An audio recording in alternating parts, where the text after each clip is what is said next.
Good evening. This is Sal Arcero, the Navy disabled vet, who really not many people are watching, but you can't blame them. So I thought I'd lighten things up right now and give a little history of my family, mostly on my mother's side. I was sitting there thinking while I was watching the local news, and I don't know, I think people's lives have overall gotten so much better and easier. Even the poor isn't as bad as the poor used to be.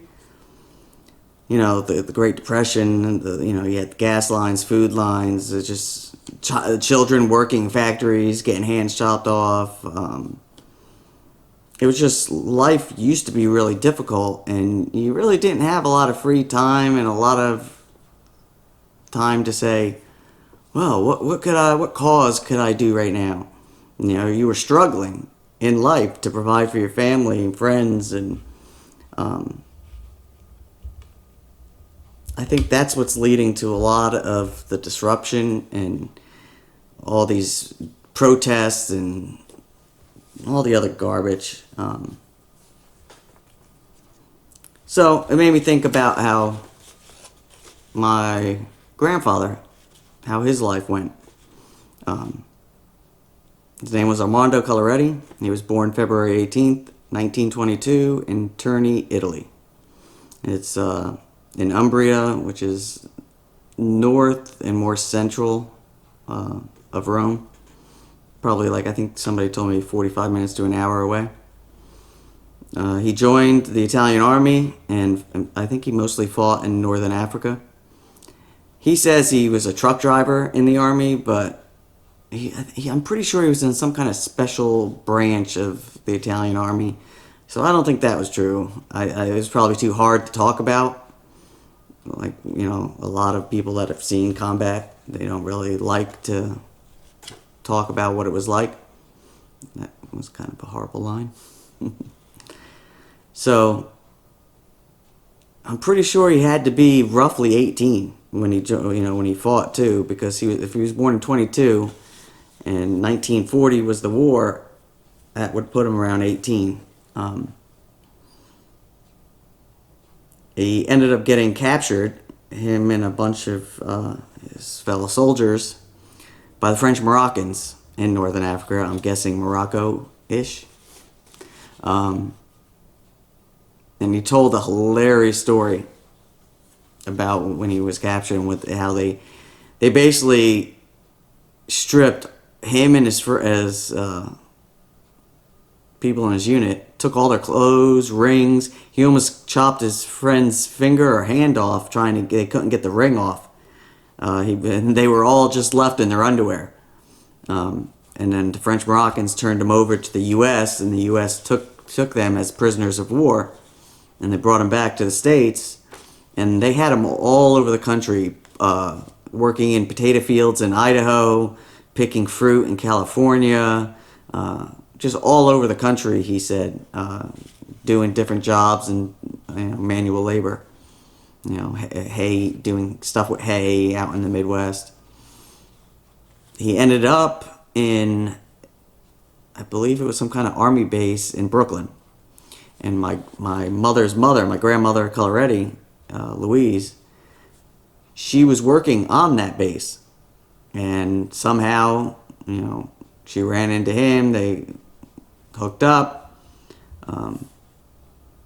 They ended up getting married twice, once in Italy and once here.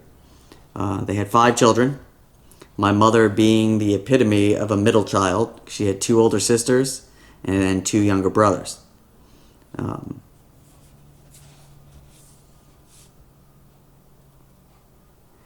So you had my Aunt Angela, Mary, then my mom, and then Uncle Sal and Uncle Mondo. My name is Salvatore Armando, but I wasn't named after my 2 uncles. I was named after my 2 grandfathers. My father's father was Salvatore, and my mother's father, obviously, is Armando, that I stated at the beginning of this. But he was working for some company. I don't even remember what it was they made. but the whole company was moving from Brooklyn or somewhere in the city up to Middletown, New York. So he moved the whole family. My mother, I believe, was 5, so it was around 1960. They moved up to Middletown, New York, and that's where most of my family remains to this day. Some are the outskirts of Middletown, but it's still the Middletown area, Orange County-ish.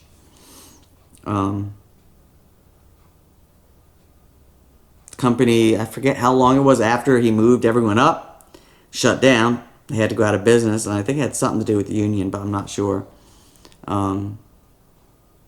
So he ended up luckily getting a job for the state of New York, working, I don't know if it was the transit or whatever department of the state it was, but he was the one that would go during snowstorms, plow roads, throw salt down. During the summer, they would blacktop and do road construction. It actually ended up working on all that blacktop, ended up messing his eyes up, and he ended up getting, I'm trying to think what the condition is called, hardening of the arteries. It's in the optic nerve, the arteries back there. So he wasn't blind, but he saw things black and whitish.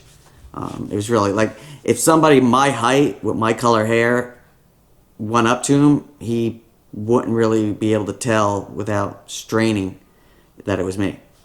And I actually had a friend once pretend to be my brother because we weren't allowed to have friends over. And when I was living there, I'd have friends come over and we'd go in my room and just play on the computer and watch TV or movies.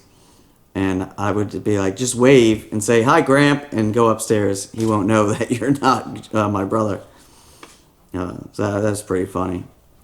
He was very strict, old school Italian, literally from Italy. He was the only one of my grandparents born in Italy. The rest were born in Brooklyn.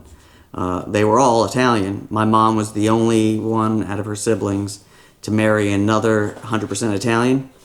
So out of all my cousins, me and my siblings are the only ones that are 100% Italian.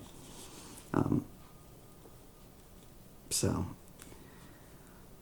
that's a quick little light story about my grandfather. He died in his early 80s. Towards the end, he mellowed out a lot, especially after my grandmother passed away. He wasn't as cold and mean as he was when I was young. But I think he had a good heart, and he was pretty funny. It's been a while now he's been gone. He was the third grandparent to die.